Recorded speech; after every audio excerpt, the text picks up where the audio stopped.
All right, welcome back. Week 4 is in the books, and this is the completion of our first 4-week block of the training camp, which is pretty cool. So, how did the active recovery week 4 go? So, just as a recap, we were looking at 14 miles across 3 runs, all with the purpose of just kind of getting the legs feel 100%. And I'll be real, coming out of week 3, they felt pretty good anyways. I felt like I could have easily took another week on, but one of the things here, especially early on, is having the responsibility to step back and take those rest periods instead of trying to like build too much accumulated stress on the body early. So was a little bit of a pain to kind of sit back when you wanted to run, but so how did it look? Tuesday got the 4 in. The Thursday, another 4. The 6 on the Saturday, a little bit of an asterisk around that. I'm just north of Toronto area. We had like a massive snow dump over Friday night and the Saturday, almost 2 feet of snow.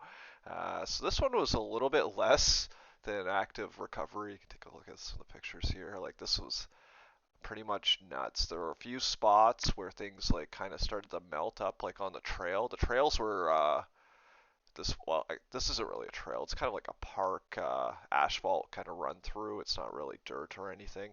This was salted and taken care of premium, but the remainder of the town, I was like coming down like the main street on the road because the sidewalks had 18 inches of snow on them, and the parts that even had a bit of plowing, it was still kind of tough running. So I used the trail shoes on this one. Uh, Probably need to be a little more cognizant that this effort, if the weather's really bad, needs to be modulated. So this is probably closer to like a base building run than like an active recovery. But with that said, not too worried considering the week was pretty light overall.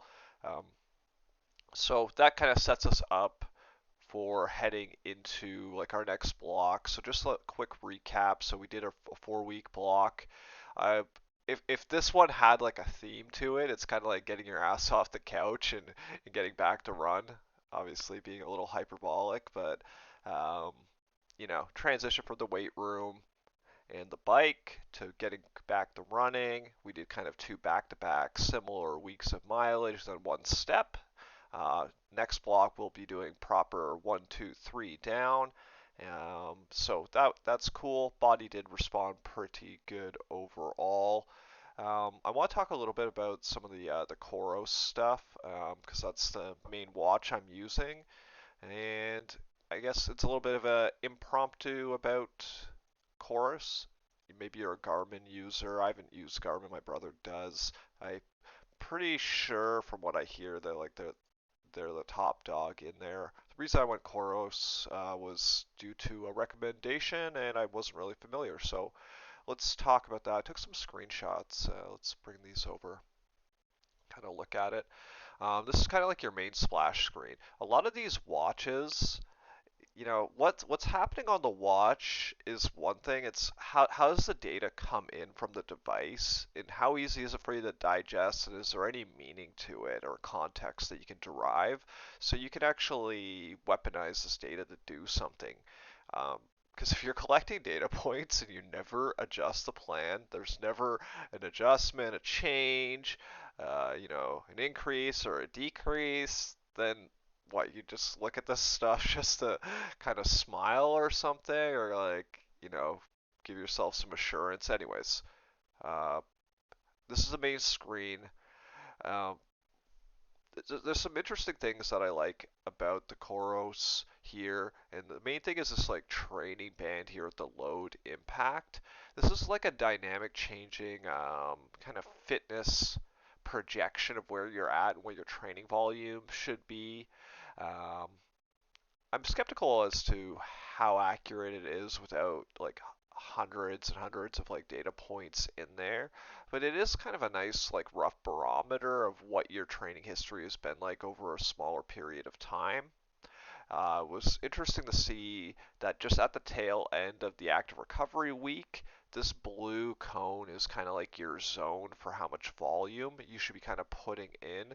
And they calculate volume kind of looking at like the distance, speed, and other kind of factors. How's your cadence changing your running performance? So they kind of spit all this into like an overview. There's a few different charts with this stuff too, but I usually just use like the load impact. Um, but anyways, stepping back, it was good to see at the end of the active recovery week that the load volume actually just tapered underneath the kind of recommended volume I have. Kind of gives me a second nod that hey, you did take enough time back, and I actually got a little bit bumped. This marathon level. Um, it feeds into a different screen around race predictions, which is also kind of interesting. I used this last year for one of the Toronto marathon I did because I wasn't sure what pace to run it at, and I found out about this marathon at like 48 hours notice, so I wasn't training, it didn't have a pace, and I just kind of took the projected pace it had. Excuse me. um, and ran with it, and it was pretty accurate. I was able to execute on the pace, and it was like right close, but in the threshold. I think I was like 2 seconds slower, but considering at that point the amount of data points that I had were very low in the system too, not bad. So it's always interesting to have a quick peek at this and see kind of how your projections are working out. Uh, not super useful overall. There's other things here too. Um, Training calendar, which it's okay to look at. I don't use it too much in here because I just find it's too awkward considering this isn't a great place to consolidate all of your workouts. Where were the other screens I want to show? This was just a more of a bigger breakdown of the fitness load impact stuff, and you can kind of see a pretty tight correlation between a lot of these things, like your load impact and your fatigue. Have a pretty similar variance. They follow a pattern there. What was the other one I got here? Intensity breakdown is also kind of cool.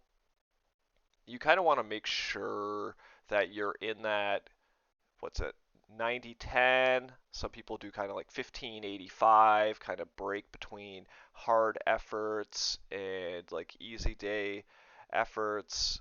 So good to see that the mix there is a lot more balanced. You could see previously mix was not so balanced. This is a bit of an anomaly in the data that I have to correct because it was like a bike race that wasn't fixed. That's why it looks so screwy. But anyways, so that's cool. I don't take a ton of stock, but it's always good having a quick peek at that.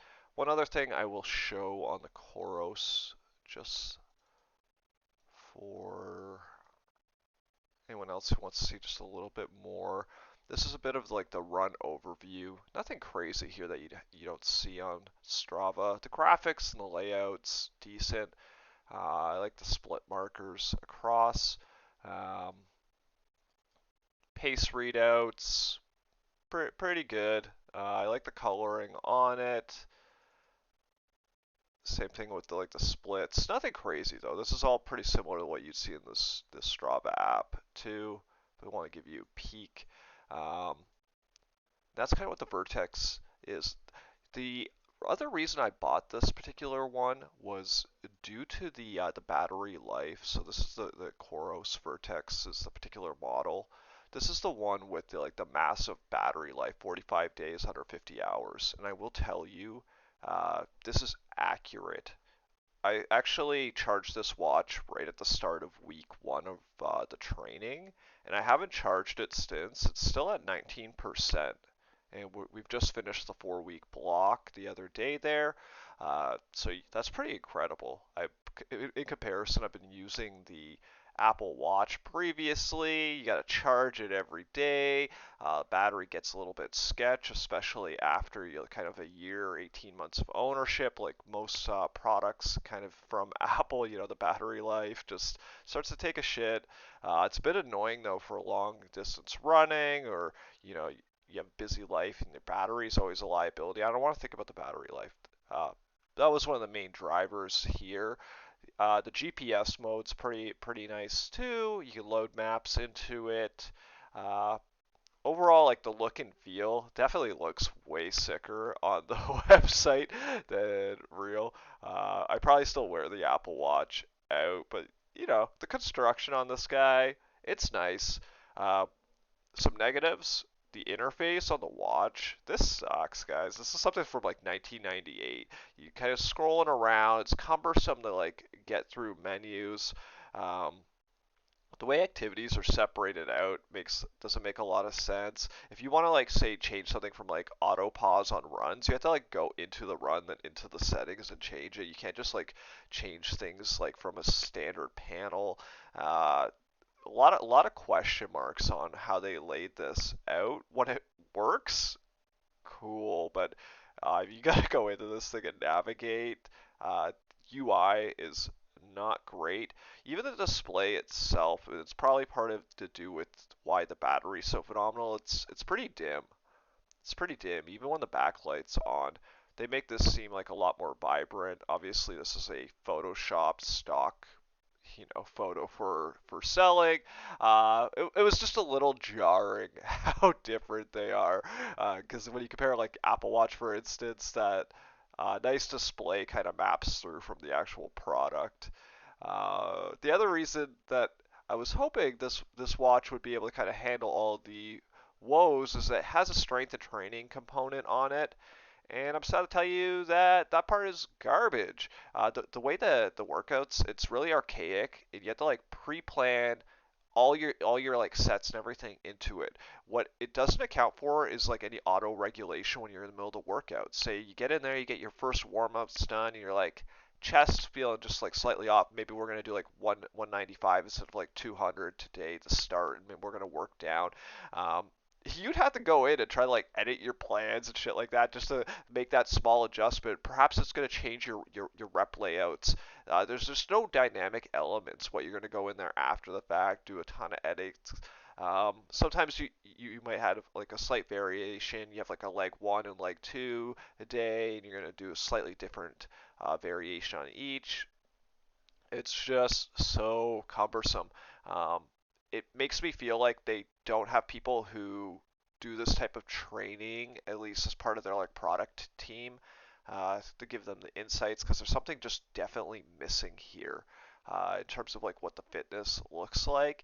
The other thing is like you're trying to like run it through the watch. I feel like the fitness aspect should use the watch, but you should actually interface through the phone because it would make more sense to start a workout and I could use like the big screen because you're lifting weights.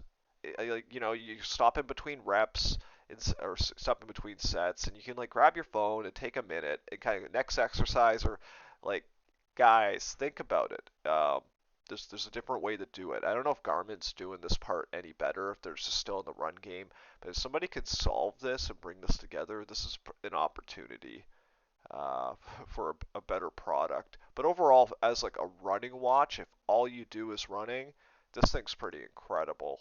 Besides like the visuals not quite being there, the actual hardware itself, pretty superb. Anyways, there's kind of my impromptu Koros Vertex, kind of more of a usability review, maybe. I don't know. Hopefully that was interesting. Yeah, so I guess before I jump off here, because this one's actually getting a touch long, we are heading into week 5. And what we got? 34 miles on the docket. So Tuesday, a 10-mile. Wednesday is going to be our first time doing hills, so that's going to be fun. I got to find a good spot around because it's still like a bit of a shit show in terms of finding trails that are not going to be full of mud right now.